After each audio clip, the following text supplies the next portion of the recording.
So there are going to be somewhere between 5 and 100 short IDs on this test. So my guess is, doesn't 5 sound a lot better than 100? See, that's my way of making you feel better about it. And remember, short IDs, there are basically 4 sentences. And the first couple sentences, a summary, where, when, why, explain it. The second sentence, some kind of explanation, either a specific explanation or an example, a specific example of it, or a specific example of an event that happened during it. And then finally, and here's the most important thing, why? Why is it important? So this is right where we got the end of the period, right? Yes. That is the most important thing. It led to something. The Battle of Trenton led to the colonists or the Continentals or the new United States to think they could win, that they're in the fight. Just like Saratoga, I mean, the big thing about Saratoga, the big thing is, the victory at Saratoga led to who got into the war?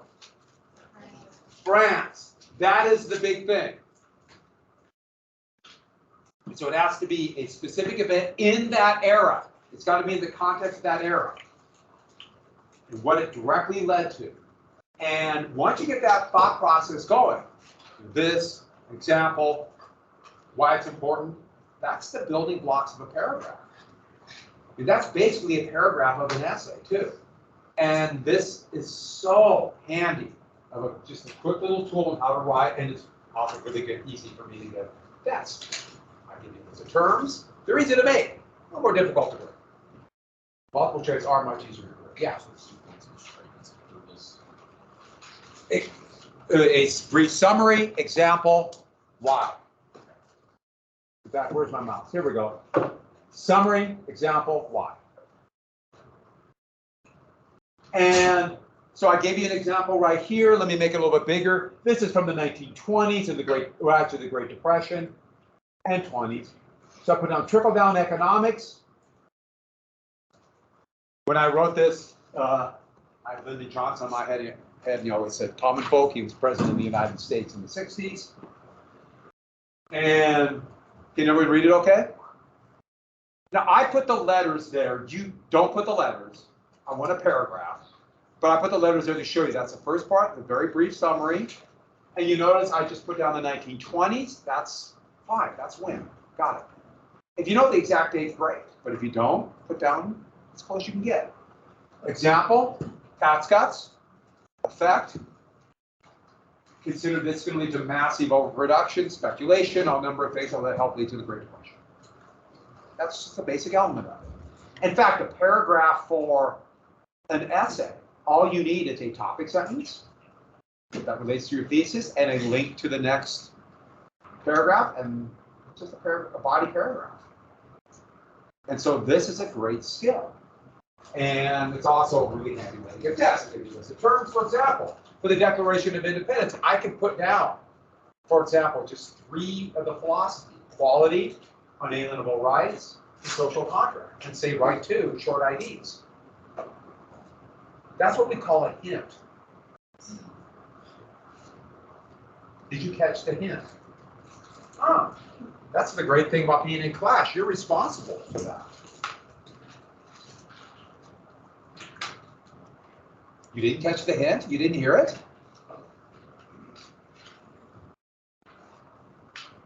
Huh, okay. Well, and also, I put down other examples on there. I put asterisks, but actually, I'm going to give you more choices, so I'm going to add 2 more of them. But you want me to tell you the Declaration of Independence again? I gave you 3 examples of its philosophy. I gave you 3 things. 1, 2, 3. You have to short ID 2 of them. Sound good? Yeah. So that one you have to do. Remember the 3 I gave you: equality, rights, social contract.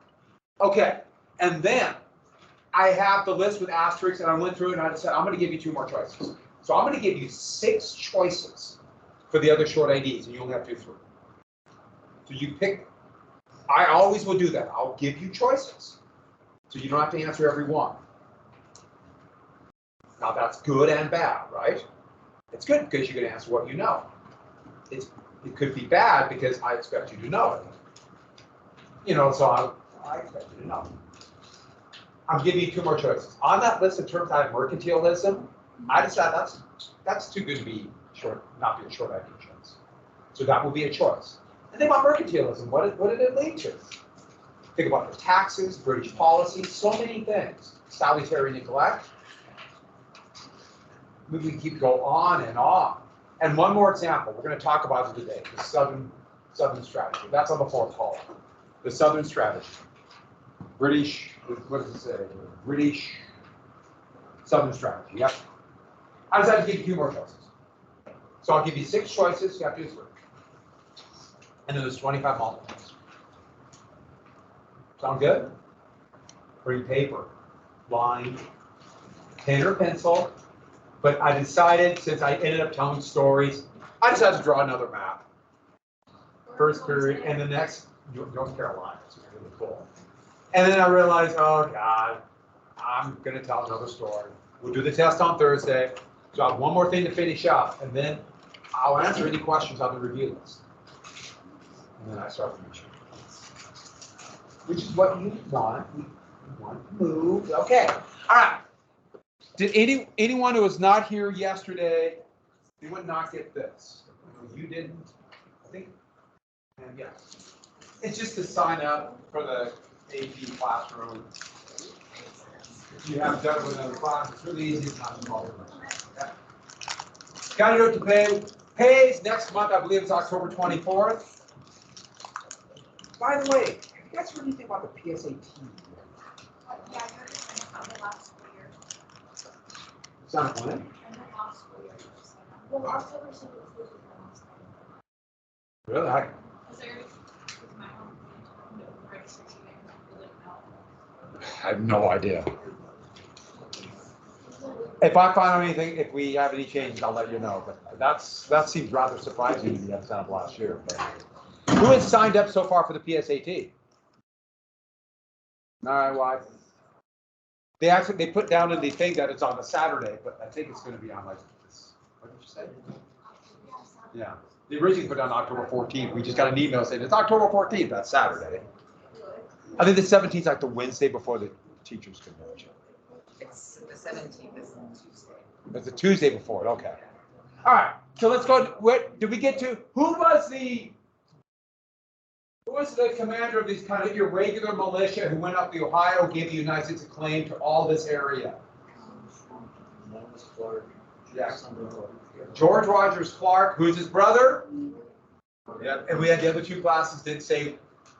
I got everyone saying Lewis Clark at least one time. It's Lewis Clark. No. And so George Rogers Clark, at the Battle of Trenton, who did they surprise? What was the name of the mercenaries? They're Hessians.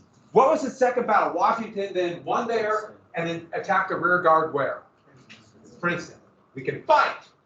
And then the British strategy was, we're going and how up the Hudson. Just imagine this is the Hudson. Everyone imagine the Hudson? You feel like you're there now? I can do it without even drawing it now. But Howe instead attacked what city? Philadelphia. Took it, but now we're stuck. That didn't matter. The Continental Congress just went to York.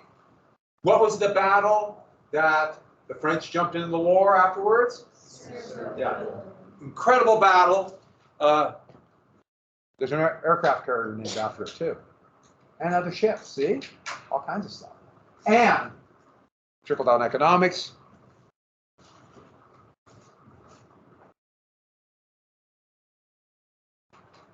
Montana's trying trickle-down economics right now.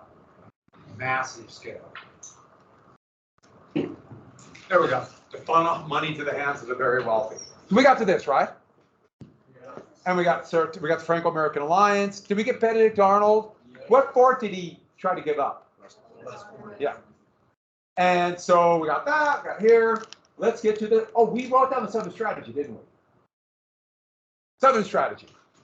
So Britain realized after the French entered the war by 1778, everything had changed. They evacuated Philadelphia. They'll stay in New York, but now their big idea is let's just hold the north or the south. There's a lot more loyalists in the south. And what they thought they could do is they landed down in Georgia, and the big ones is Charles. You notice I wrote it the way they still spell it, Charlestown, named after King Charles. After the war, they would take away the W and call it Charleston. But the idea is we're not going to be named after some English king. So that's why it's Charleston, South Carolina now. And the plan was to move north, and it's called pacifying in the 20th century. So that was in my head when I wrote this.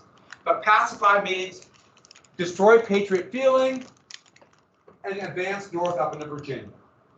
With the idea of securing this area, any remnants of the Patriots decimate. Now, the big reason there were more loyalists in the South, the British thought, was because they're loyal to the crown. No, actually, there weren't that many more loyalists. There were more neutral people because the war hadn't crossed their front yards.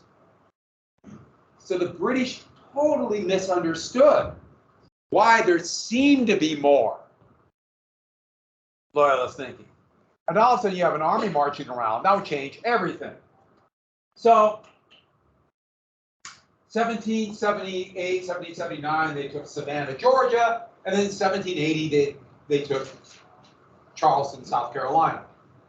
An American Continental Army militia under Benjamin Lincoln surrounded, allowed themselves to be captured and surrounded, humiliating defeat at Charleston. You don't even know that, and now they're here.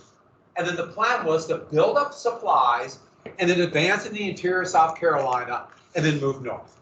This is the West Point map, and it shows this is a very confusing campaign.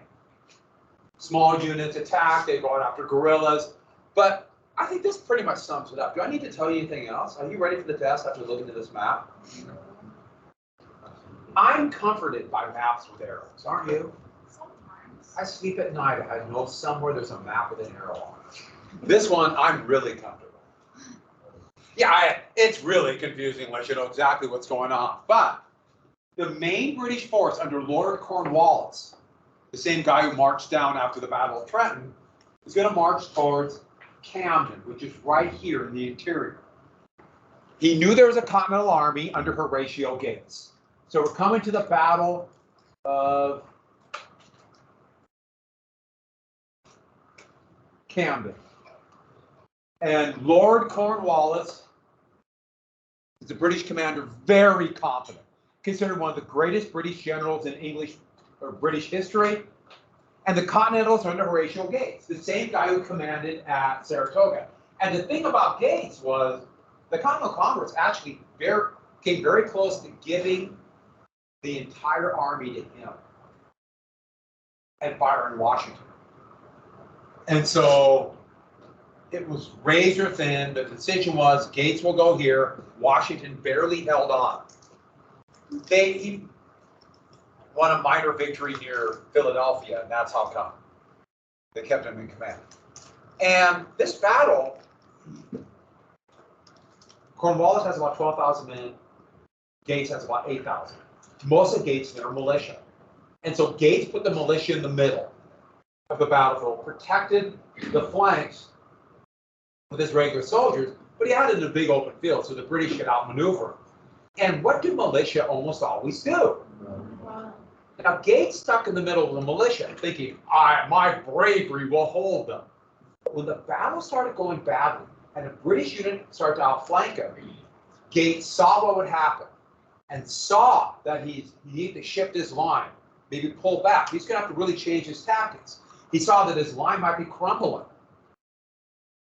He felt he had no choice but to do what? He ran away. Boom, took off running. It's over. Took off fleeing with his staff. The militia heard that and they all ran away too. The battle turned into a disaster. The only thing that saved the Continental Army, it got dark. Once again, it got dark. So this was an absolute humiliating defeat, but most of the Continentals ran faster than the British could chase them. Gates, totally humiliated. He would eventually go back to Britain. Thank goodness, if you believe or want the United States to win, which I'm biased that way. My guess is all of you are too. Good thing they didn't put Gates in overall command. And horrible defeat. But now Cornwallis has got to scoop up the rest of the Patriots.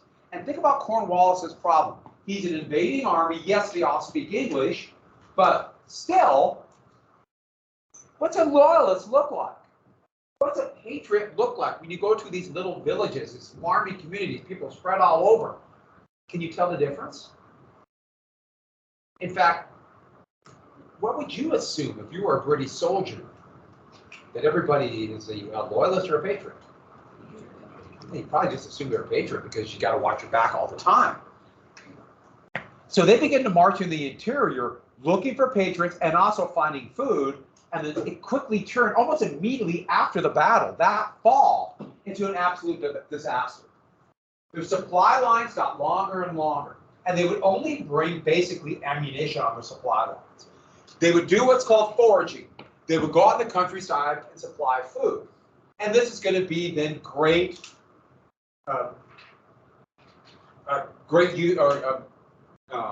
be used for greatly by colonial propaganda.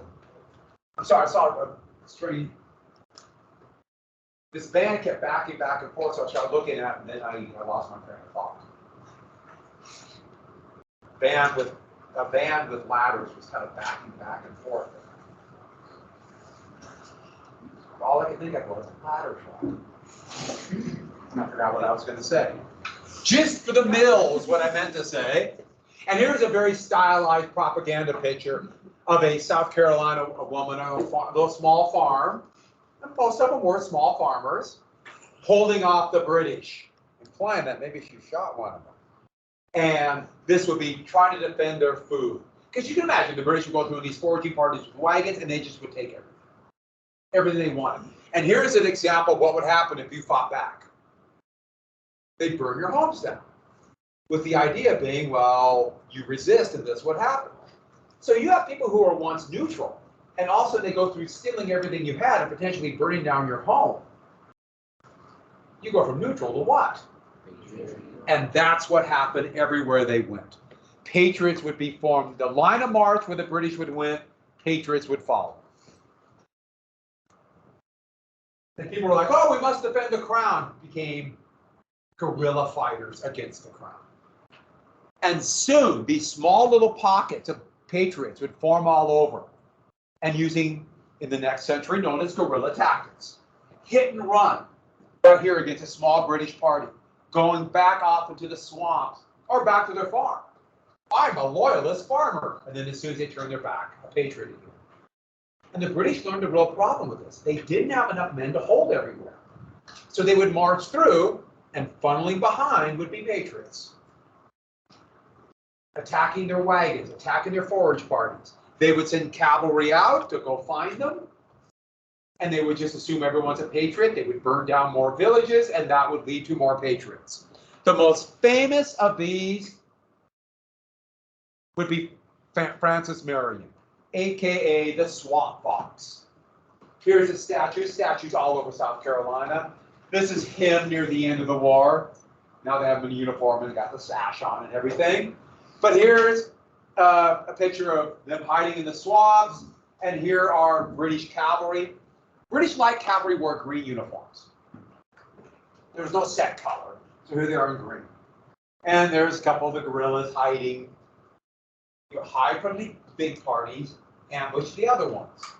The main force could go everywhere, but they're creating enemies everywhere. Cornwallis realized this right away. He's in real trouble. Yet the Continental Army is reforming. Washington now, kind of proven correct, he should be in command, pick the next commander. Maybe the best American general of the entire war, Nathaniel Greene. Ironically, he was a Quaker. Quakers are what?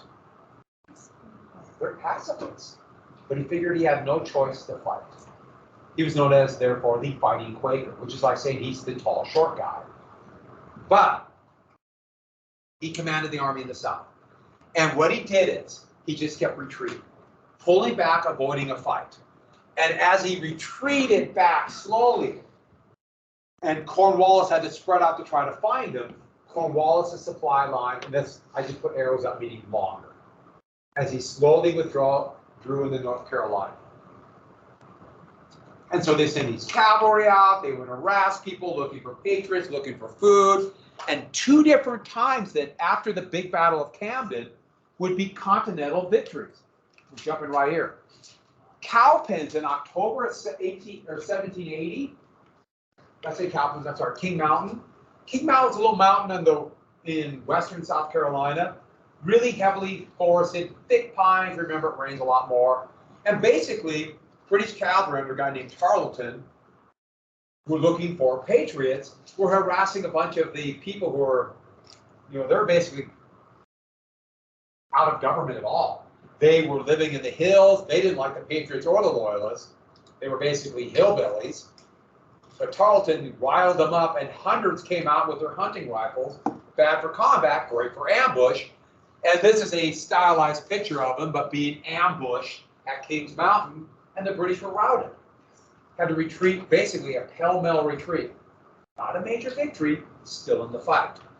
And then another small battle of Cowpens, where a more organized, mostly militia force, defeated a trained British force. I'll tell you why in a second. But the point is, Cornwallis could go anywhere he wanted.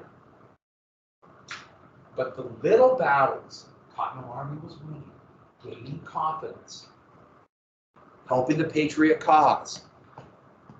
Greene withdrew into North Carolina, and Cornwallis is now getting more and more desperate.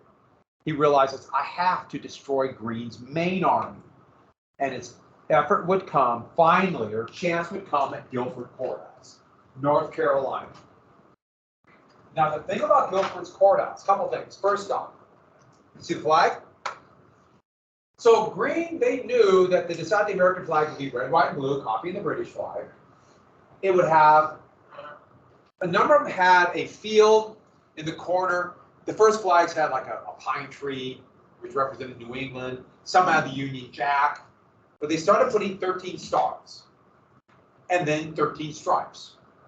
There was no set order. So at Guilford Courthouse, they do 13 stars in a field and 13 stripes. Red, white, and blue. That's that flag right there. So that's the Guilford Courthouse flag. And it is an American flag. So just like once it's a flag, it's a flag. So the Betsy Ross flag, that's still an American flag. This is Civil War. It wouldn't be until the 1880s when we got too many states that they actually designated where the stars would go. So they make all kinds of patterns, and no one cared. But I like the Guilford Courthouse flag. I like the red and blue stripes. I think it's a cool flag. The other thing is this. Greene is outnumbered, but he can pick the battlefield. Because he kept retreating, he knew that wherever he stopped and chose to fight, Cornwallis had to fight him there. Because Cornwallis was desperate. He was worried Greene would keep retreating and running away. Longer supply lines, he had to finish the war. So Greene picked a great place to fight. As you can see from that. Now that has some nice arrows, right? That has some arrows. But I am going to draw you the Battle of Guilford Courthouse. Are you excited? This one, I'm going to show all my artistic skill, all in one place. Watch out. They picked a flat field.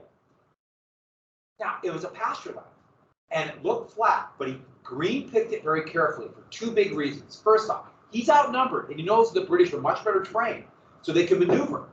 And so he picked a place, a flat pasture land with trees. So that's trees, right? We're good on that, trees? Trees. And we know this is a pretty heavy forest, so we'll draw, there's a few animals in the forest, right? So here's a deer, right? Deer, good. Badger, snake. Sloth. Huh? Howler monkey. Owl. Flamingo. There's no owls here. This is North Carolina. Zebra. Flamingo. Land walrus. Lots of land. You go to North Carolina, there's land walleye everywhere. They're like slugs. They just. You've been to North Carolina. Yeah, land walleye everywhere, right? They come right to your car. They beg for food. Big tusk in the way. Okay, so also right in the middle was a small rise. It's one of those, you might not even really notice it, but it just kind of went up. And wait for it. Goes down. I mean, you got excited to see those go down. It went down. And so if the British are here, they can't see here. Now, what do militia do in open battle every time? And this is what Morgan did at Cowpens. Daniel Morgan won there, and now Greene's going to do it here. He had about 8,000 men. He put 4,000 militia in 2 ragged lines right there. And they were ordered to fire 2 rounds and then run away in fear like they always do, knowing that the British would be like, yeah, let's get them. And then behind here, he had all of his trained or relatively trained infantrymen here in 2 lines, and then had them lay down. And so if you're standing here, you can't see them. At the Battle of Waterloo, for example, the British General Wellington did this to Napoleon. So this is a pretty common tactic. Use the, when you can't get up in the air. And the walleye would be like scouts. And they also put a bunch of guys with Kentucky long rifles, which are long muskets. Take about 3 minutes to load. Those are snipers. Pretty good drawing of it. And he had them aim at officers, which is very unsporting. The enlisted men are supposed to be killed, not the gentlemen officers. Cornwallis, desperate to attack, but he can't maneuver around the flank because of the forest. So kept the battle right there. Very clever. And Greene had an avenue to escape. To go. It's going to be hard to get around him. His plan was to march his men to 40 yards. These are arrows. Fire 1 round, fix bayonets, and go. Don't waste any time. Charge. Get them before they run away. So the British plan, quick, go. And behind him, he had just about 30 cannon. The Americans had almost no cannon. Hard to shoot cannon back then over, but they could do a little bit. And so they got to 40 yards, fired, fixed bayonets, and started a fast march. The militia did exactly as planned. They fired as quick as they could too, and then took off running and screaming, all acting, ah! Running in fear. And what they did is they looped around, and they could hit him in the flank as it got to the hill. The British did exactly what Greene thought. They got so excited. We got him. We got him. Finally, after months, we got him. They lost their lines and went kind of pell-mell over the hill. And when they got to about 20 yards, Greene ordered his men to stand up and fire right in their faces. And just cut them down in lines. And now the British had. They were so totally unprepared that they turned and ran back. Get the point now? Well, this time Greene lost control of his men. They got so excited, like, oh, we got him.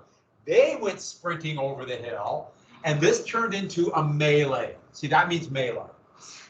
One of the few times it's actually, they're swinging at each other with the rifle butts. They're slashing with bayonets. I mean, even a little bit of hand-to-hand combat, which rarely actually happens. It's just a mess. And Cornwallis is standing back here going, oh my God. If I lose here, I'm sunk. I'm out in the middle of nowhere. I can lose. Remember, he has those cannons. Does anybody know what grape shot is? Who knows? Yeah. Huh? So imagine it's like instead of 1 cannonball, and they had explosive shells, but this is black powder.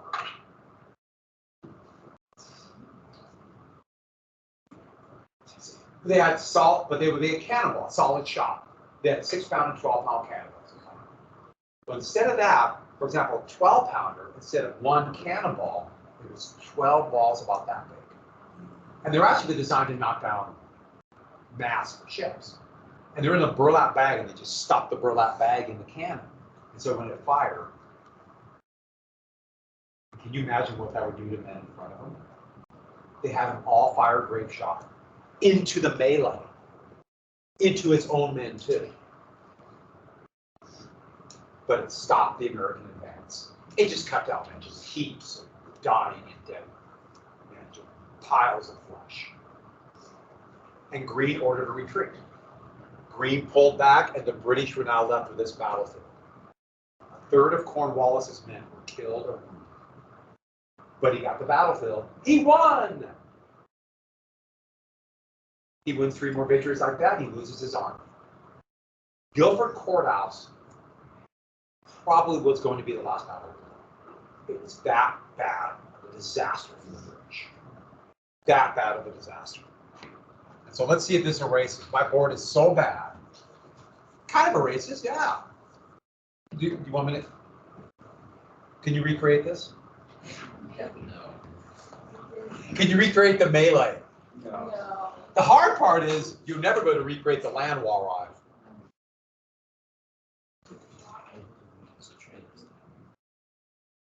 So with that, everything changed. Cornwallis won. Greene pulled his army off, and you can imagine Greene's army, they knew, we just kind of won. In the short term, this is called a tactical victory. Tactics are like, you have your army, you move around the flank, those little maneuvers in a battlefield. Long term, you went up the term for long term. Have you ever heard the word strategic? Strategy. This was a huge strategic victory. And we will come back to that in the next war. But Guilford Courthouse. After this, it was a disaster. After Guilford's Courthouse, the British had retreated to the sea, got resupplied, and then went up into Virginia. Sorry, Virginia. He got involved with the Civil War there, but the Southern strategy now was a dismal, as you can see from this closer up picture. I don't even know how I do that. And Greene did not follow him into Virginia. Greene turned around and retraced Cornwallis's footsteps, and every town he left in loyalists in power, Greene liberated it for the Patriots all the way. That is why today, if you go to the South, North Carolina and South Carolina at least, and into Georgia, there are statues of Greene in every town. In every town. Nathaniel Greene, one of the great heroes of the American Revolutionary War. And the Southern strategy turned out to be a disaster. That's why Guilford Courthouse, it's a very good chance the British might have just said that. It was a total disaster. So they wasted 3 years on the Southern strategy, and it ended up with a rout. Not that they were beaten that way on the battlefield per se, but they didn't pacify. There's more patriots than ever before. And they still have the nut jobs in Massachusetts the way they saw it. And so he went into Virginia, and we're coming up to the last major battle, the Battle of Yorktown. Cornwallis marched around Virginia a little bit, got involved with Benedict Arnold, but then decided this is going nowhere, and retreated to the sea, a place he could defend on the James Peninsula, just across the peninsula from Jamestown. Remember that first colony, right here in Yorktown. And it's a harbor city. He could fortify it and then wait for the Royal Navy to pick him up. That's the plan. Now, the British forces and Washington are around New York. They're up here. The main British Army. There's a tense standoff, basically almost like a stalemate, but Washington's keeping his army intact. Washington's here. Washington hears about this and realizes what a golden opportunity. If we could somehow block the sea routes and I surround and cut off the land routes, we could capture Cornwallis's army in one fell swoop. But he's got to convince the British in New York that he's going to attack here. Fake an attack and then march as quickly as he can down here. This is a massive gamble. So it's once again, it's the rolled the die. He gambled, and it worked. The British General Clinton in New York believed Washington was going to attack, and so they marched south as fast as they could. Over half of Washington's army now is French.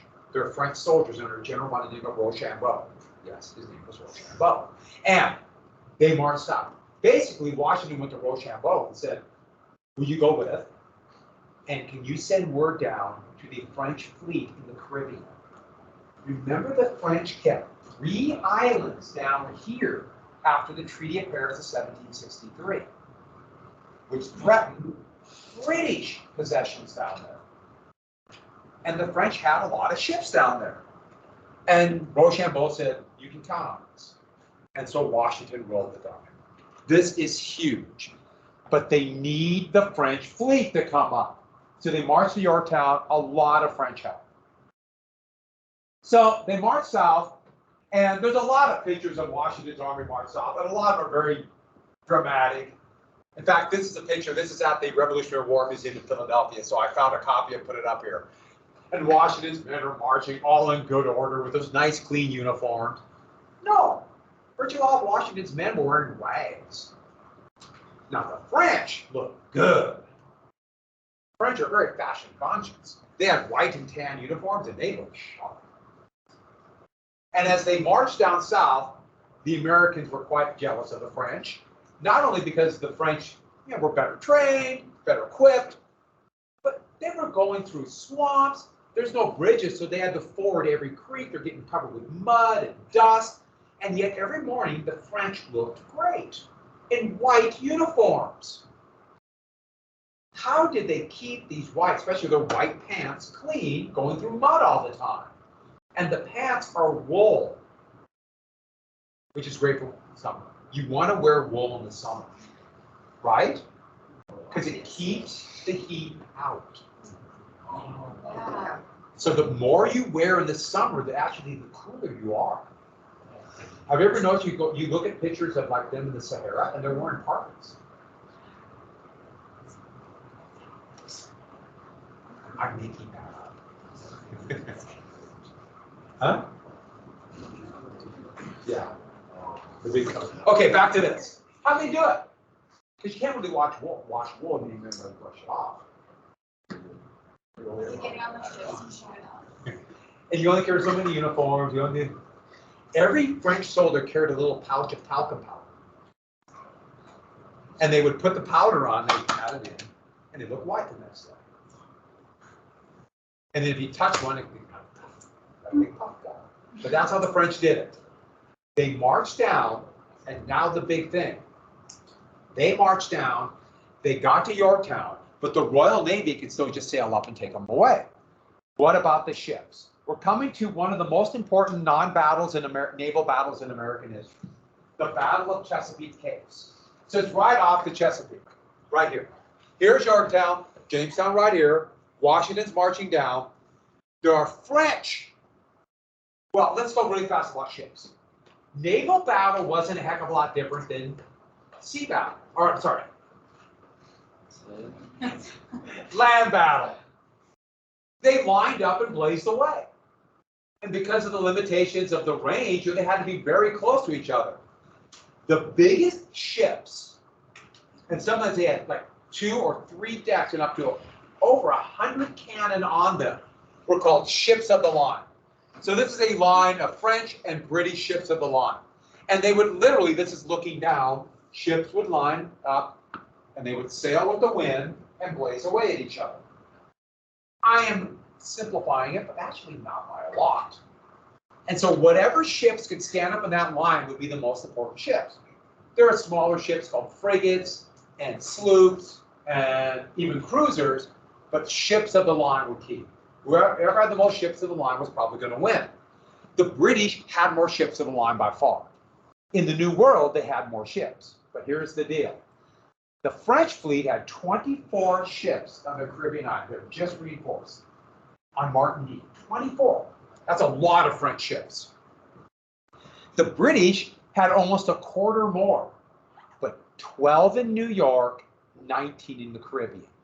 If they could unify, the French would be outnumbered, and the odds are the French would avoid a fight because they probably wouldn't win. But they had to unify. They know the New York ships were coming down. So now you have French ships in the Caribbean, British ships in the Caribbean. The British ships are in Kingston, Jamaica. What time of year is it right now in the Caribbean? Hurricane season. Hurricane season. How did you know a hurricane was coming in 1781? 90-mile-per-hour winds. Can you imagine what a hurricane would do to sailing vessels back then? There's no keel, so they would just go like this. To the mast, to the sails, an entire French fleet of over 50 ships was destroyed in 1759 in a hurricane. Every ship was sunk or destroyed. Nobody wants to get caught in a hurricane. Who will risk hurricane season? The French Admiral de Grasse did. The British didn't. Because he was worried if he loses his fleet, the French have a base right there in the Caribbean, and they'll take Jamaica. What's the crop there? Sugar. So the British didn't risk hurricane season because the French kept those 3 islands back in the Treaty of Paris of 1763. So when the French and the British from New York arrived, the British were way outnumbered and they didn't fight.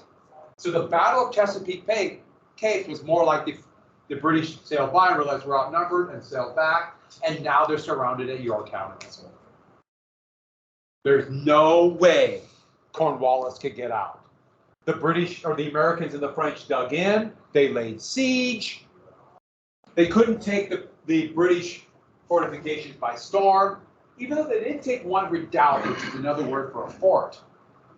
It was actually led by Washington's adjutant, Alexander Hamilton, who had interesting loyalty, which we'll get to. Hamilton's an interesting guy. But eventually, in October 1781, Cornwallis realized the inevitable and surrendered. The British were given great terms. Basically, stack your arms and we'll let you sail away. And this is the last major battle of the war. This is it, Yorktown. Now, the British might have just said it's over after Guilford Courthouse, but Yorktown was it. When their best general now in North America surrendered, they know they can't win. It's over. A glorious victory for I thought I said Roosevelt, Washington. We're not to World War II yet. And Cornwallis surrendered. Now, Cornwallis was so humiliated to surrender to a bunch of colonials. It's tradition when they surrender to paint your face red and then go. I just thought that painting was really funny. Look how red their faces are. But officers present their sword to the victor. That's how you show surrender. Cornwallis was so humiliated to surrender to a bunch of colonials that he refused to go and send a second in command. His second in command initially went to Rochambeau, the French commander. He wouldn't surrender to the colonials either. Rochambeau pointed to Washington. Washington was so mad that he sent the adjutant.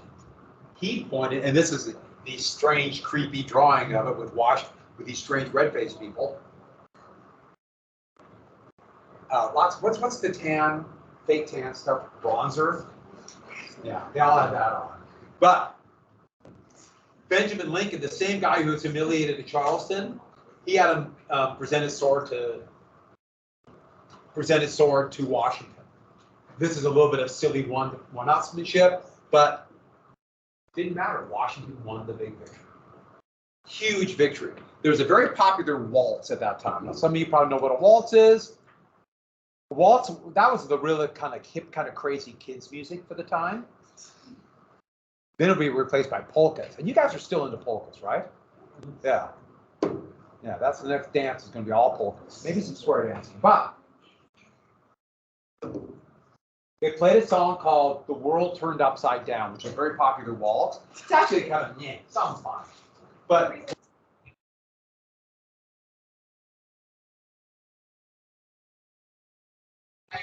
Moving on.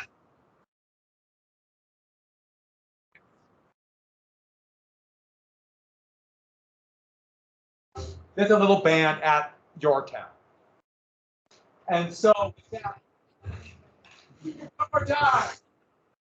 Oh, it is.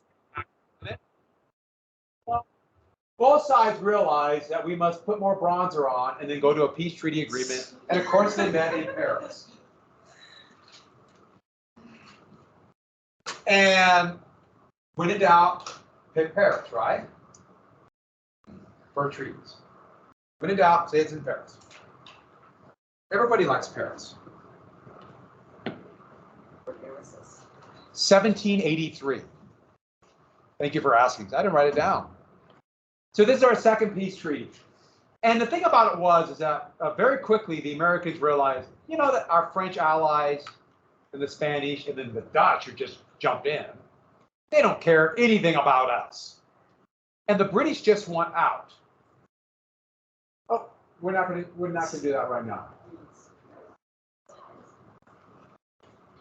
Let's stop right there. Let's write down Adams and Franklin. Adams and Franklin were the chief negotiators. So this is 1782. These are actually all the negotiators. And I love this painting because they started painting this and they didn't finish it. I should add that Adams and Franklin despised each other. Franklin thought Adams was a lunatic. You couldn't talk to him, he was up and down, he was incredibly emotional. He was really quite the prude, hard to talk to, enjoy any life in Paris. And Adams thought Franklin was a moral degenerate.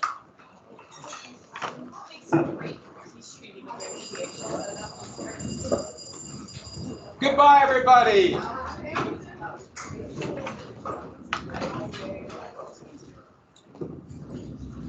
So these ones are potentially Yeah. the right ones. Yep, that's it. And I'm gonna have to wash them down. And so I don't think. Yep. And so you have plenty of choice. So it's Thursday. Yep, Thursday.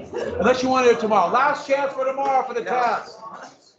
All right, that's a good enough for me. I'm kind of glad because I'm pretty meetings. I get to go see a whole bunch of sixth graders. Try playing. That'll be fun. Sixth graders are kind of a scary age. Because they're still little kids, but they're also at the junior high. Yeah, so they got kind of like the best and or worst of both worlds. Yes. I'm kind of anxious to see how they come out of COVID. Say hit it grade, second or third grade. Well, you guys, what grade were you? I was in seventh and eighth. That's hard. You guys had a really hard. And then I go back to me neither. I just put the same out. Yeah, they missed their senior year. It was my fault. See ya. See ya, have a good watch that weekend. Oh, I wish. Kidding. So excited for tomorrow. Yeah, that hurt my feelings. Mr. Partridge. What'd you do to your wrist? Well, you got Fractured, man. you what? Wait a minute. What? No, what? This is stretch tissue, man. I've had this. I'm okay. Yeah. We had to, yeah, where's the wrist brace? It's not a wrist brace. That's nice, Rose. Do you watch Michigan Sports League? I like it. Yes. I knew there was something. I fell off the baseball. Wolverine based. You just don't know. You're sitting like a house. I was playing You gotta catch it. Any Yahoo can knock things down. Catch it. Sound. See? See, you see that. Who's next? Who did I miss? Oh, so. How about a great cat?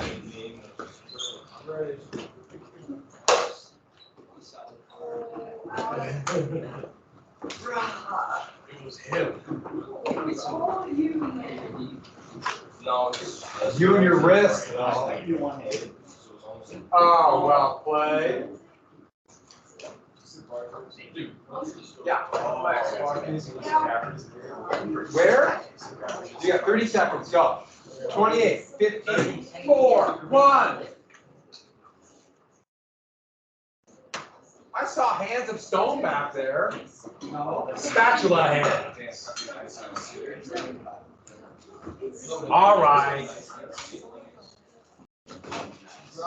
More hands of stone. You'll drop it. I won't drop it. I'll catch it one hand. No. There we go. Give me one hand. I'm gonna catch it one hand. I hate you. Do you?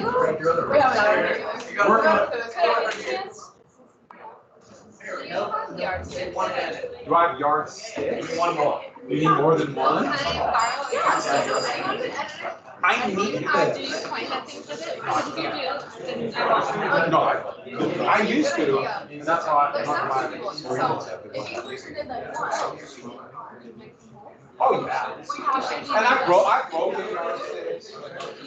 No, I didn't.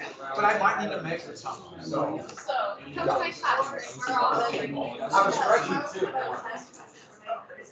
Yeah, oh, yes. Thank you. 1-8.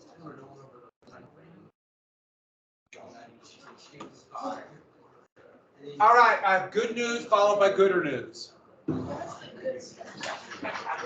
I don't have the goodest news yet. It's actually quite hard to say the word good. It sounds so awful.